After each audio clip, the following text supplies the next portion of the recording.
What's going on YouTube? It's your boy Lonnie Reacts, and today we are back with another reaction video. Now this video is titled Titanoboa wasn't the largest snake ever. This was. This is a video by the YouTuber ExtinctZoo, a really good YouTuber, very informational. Anytime I watch one of his videos, I learn a lot of new things. So as usual, I don't have too much to say. Let's just jump into this video and learn who is the largest snake ever, if it wasn't the Titanoboa, because I've always thought that the Titanoboa was the largest snake ever. So let's learn something new. Back in 2002, an expedition through various coal mines in the Cerrejón Formation of Colombia dug up hundreds upon hundreds of different thoracic vertebrae and ribs. And not only were many of them well preserved, each one was noted for being unusually large.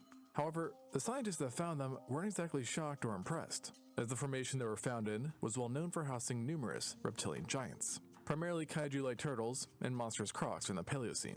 And because of this, plus the fact that certain reptiles superficially have similar vertebrae, the team simply concluded that they had stumbled upon a new crocodilian. Pretty cool, but nothing to write home about. However, only a few years later, the fossils were transported to the Florida Museum of Natural History, where by chance, they were re-examined. And this re-examination led to a rather unexpected find, which was that this had been no giant croc, but rather a supersized snake. So I wonder how common is that for different like fossils? People come across it and assume that it's something whole time it's not. What if it's still shit like that going on, and like even then there's some shit in a museum that says this is a fucking this is a crocodile, the whole time it's a snake. Yeah, that's very interesting. It's probably a lot of shit like that too. When I say supersized, I mean supersized, as it belonged to an apparently titanic serpent, and thus they aptly called this new snake the Titanoboa. And since its announcement to the world, the Titanoboa has become an icon in the world of paleontology, known by the masses and hailed as the largest, most powerful snake to have ever lived. And this boa was definitely a big one, as adults might have measured up to 12.8 meters or 42 feet in length, maybe even 14.3 meters or 47 feet. Which, just to put that in perspective, is akin to the length of a fully grown sperm whale. So yeah, no thank you. And with these estimates, the Titanoboa easily dethroned the previous record holder, the Gigantophis garstini, a type of Matsoidae from Eocene Egypt. And I'm sure if I was to take to the streets and was to ask people what the biggest or scariest snake ever was, I'm confident that most, if not all, would claim Titanoboa, if they like paleontology that is, and they would do so with confidence and their chest puffed out. But here's the thing, the Matsoidae, who had just been usurped, was a family of snakes who were just as messed up as the boas, and throughout history, they cooked up some really messed up serpents besides just the Gigantophis. And recently, it was discovered this family created a species of their own, which was so monstrous that it may just have the Titanoboa beat. And yet, the public has barely ever heard of it. So without further ado, let me introduce you to Vasuki indicus. This absolute unit of a serpent was only described just last year, in 2024. Yet, the holotype specimen has actually been unearthed since 2005, when in the Indian state of Gujarat, a collection of 27 pre-cloacal vertebrae were found, some of which were even arranged in their would-be life positions. Ironically though, a bit similar to the Titanoboa's case, the paleontologists who stumbled upon these bones believed they had found a new croc, not a snake, and thus the fossils didn't undergo any further review. Yet, unlike the Titanoboa, who was re-examined a few years later, this specimen had to be patient, as it wasn't until 19 years down the road that someone decided to take a second peek at the matter. And boy oh boy, were they in for a surprise, as with better technology and more attention, they realized, just like the Titanoboa, that this was no crocky, but rather part of a giant snake. And due to certain characteristics seen in the vertebrae, it was no doubt a type of Matsoidae, albeit a type never seen before, as it was far bigger than any known species, including the Gigantophis. Based on its post-zygapophyseal width, the team reckoned that at the very least, this new serpent must have been between 10.9 to 12.2 meters, or 36 to 40 feet, already putting it in the top 5 largest snakes of all time, and longer than any reptile today. However, based on its pre-zygapophyseal width, it was even larger than this, with that bone yielding a length of 15.2 meters or 50 feet, giving it a strong edge over its largest relative, and even a slight edge over Titanoboa. And at this length, the Vasuki doesn't just become the new king of snakes, but also the longest non-dinosaur animal to have ever lived on land. And what do you call such an imposing beast? Well, if you've been paying attention, I've said it a few times, which is the Vasuki indicus. And this might not seem to mean anything at first, but it really is a very fitting name. as Vasuki refers to the king of serpents in Hinduism, while Indicus references the fact that it was discovered in India. And so naturally, the discovery of a snake possibly bigger than Titanoboa created quite a bit of buzz. But there was, and still, is one looming question, which is that, while we have fair evidence that it was longer, we don't know for sure if Vasuki was heavier or lighter than the Titanoboa, given that the latter possessed a more robust, wider skeleton. Bro, and as of now, that shit would have been so horrifying to come across one of them snakes, bro. Hell nah, 50 fucking feet, bro. 50 fucking feet, bro. Like, I'm just trying to picture what the fuck that would look like, how horrifying that would be, bro. Like a snake looking you in the face, 50 fucking feet long, bro. The snake head probably the size of your fucking body. It's insane, bro. the maximum weight given to Vasuki indicus is about 1.1 tons, whereas the Titanoboa may have been slightly heavier, with its max estimates being about 1.25 tons. So, not a huge difference, but enough that you might start questioning if Vasuki really outscares the previous ruler. And to that I say, ye must have little faith, because I can almost guarantee that if you had to pick one of these guys to meet in person, the safer option would almost certainly be the Titanoboa. And the reason for this is that you have all been lied to. Titanoboa was no Titan Slayer. See what I did there? Now settle down, everyone. Before you guys pick up your pitchforks, let me explain. When it was first described and classified as a boid, paleontologists assumed that Titanoboa would have acted a lot like a modern anaconda, which eats just about everything they can manage to swallow, or sometimes can't. With the main difference being that Titanoboa is like an anaconda on megaroids, and thus would have been able to tackle giant crocs, turtles, and pretty much anything else that shared its environment. And for the most part, this early hypothesis has shaped how mainstream media has portrayed the Titanoboa, in other words, as a monstrous killer. However, in recent years, after more cranial material was recovered, scientists started to notice that its skull was quite unlike that of most boids, having an unusual palate, an abnormal number of teeth, as well as the teeth themselves being suspiciously curved and shaped like hooks. Fishing hooks, to be exact. And therefore, the idea started to creep in that Titanoboa was all along just an oversized fisher, not a mammal killer, or reptile killer. And sure enough, what scientists also discovered was that these morphologies were not like those of its relatives, but rather like those of modern-day, say, amphibian snakes, specifically those who maintain a piscivorous diet. And if you need any more evidence, then take into consideration where the Titanoboa actually lived, which was warm regions where extensive rivers were found, along with a wide range of fish. And remains of the snake are often associated with various lungfish and osteoglossomorphs. So, in other words, it looks like the snake had a taste for sushi, not chicken, if you get my drift. Now, Vasuki indicus, on the other hand, probably would have been much more interested in you than. Well, back then there was probably much bigger fish around this motherfucker, so he was just going after a lot of big fish. Maybe I can't see this motherfucker going after little fish, so that does make sense, honestly. Your pet goldfish, with its vertebrae suggesting. Maybe the Vasuki was more of a an amphibious snake, while the Titanoboa was more of a land snake. It's possible.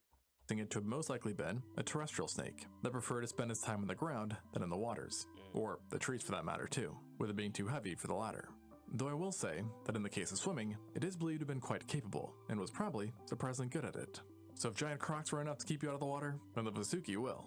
This is besides the point though. The bigger thing here is that these vertebrae not only reflected primarily terrestrial locomotion, but that it was also a constrictor snake who lacked any specific adaptations that would suggest a specialization in fish, and thus is presumed to have been more of a any kind of opportunity kind of guy, eating crocs, turtles, fish, other snakes, and get this, even primitive whales.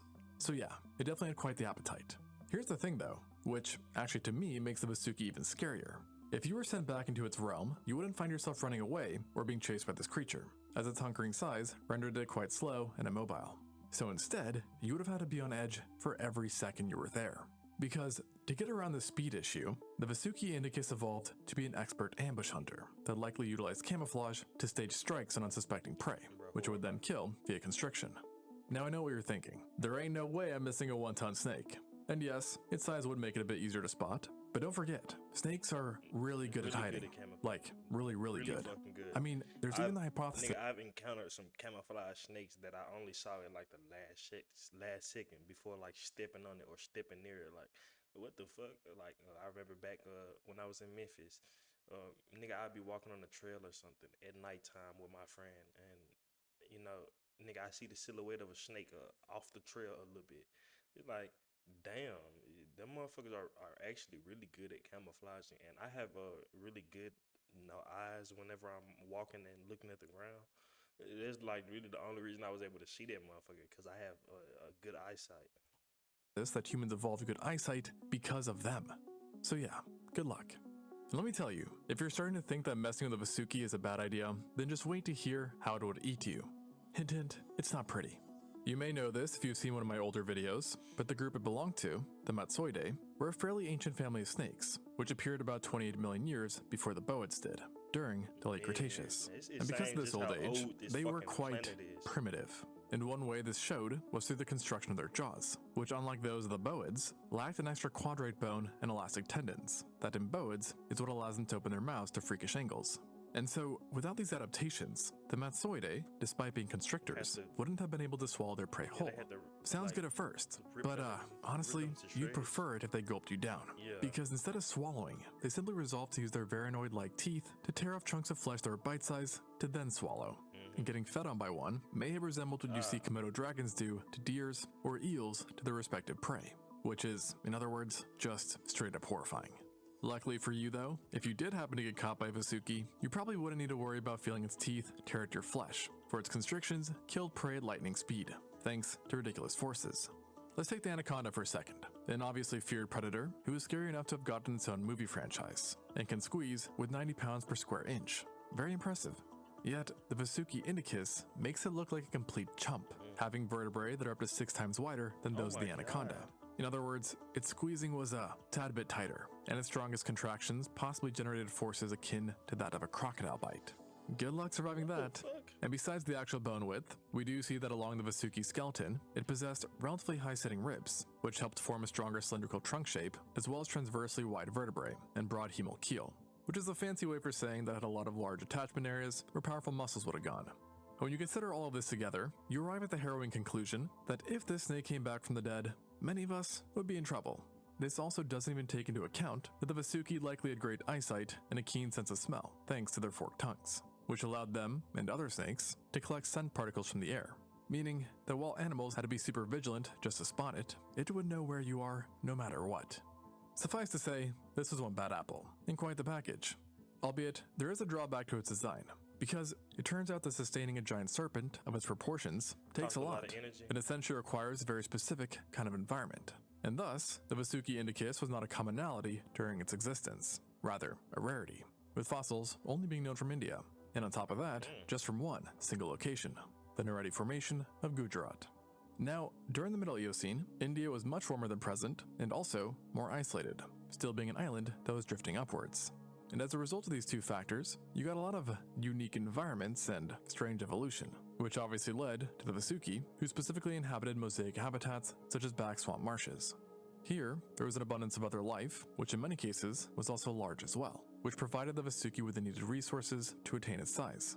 And thus far, it's known to have lived alongside numerous walks of life, including catfish, turtles, crocodilians, as well as the early whales Andrewsiphius and Cutchocetus, who were in fact so early on in the evolutionary tree that they were probably not even fully aquatic yet, and thus snakes hunting whales on land might have been a real possibility.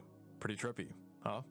Along with the other known animals from this environment, paleontologists are also aware of a myriad of life that almost certainly encountered the Vasuki as well, given how close they were found near Nureti. And it seems like the entire region was chock full of primitive whales, namely Charodocetus, Indocetus, Babiocetus, and Datacetus, as well as the primitive Sirenians, Protosiren, Eosiren, and Eothyroides, a couple of which, by the way, may have ventured onto land too, given the presence of limbs. So those poor sea cows, or land cows, or sea land cows, had to watch out as well.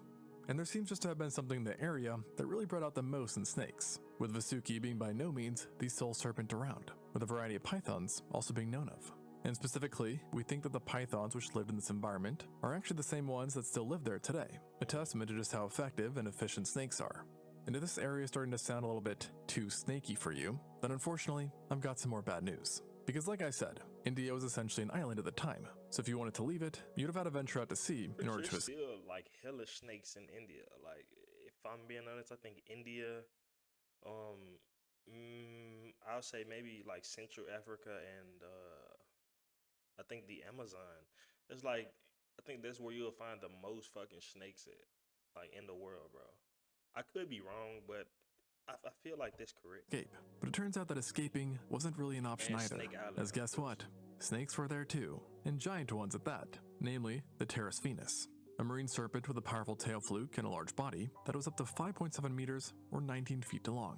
So sure, not outclassing the Vasuki, but definitely big enough for me to immediately not like the thought of it. Yeah. And that just drives home how crazy the Vasuki is. I mean, there's literally a giant snake swimming around in the waters, like Mario 64, and yet it is not your biggest problem.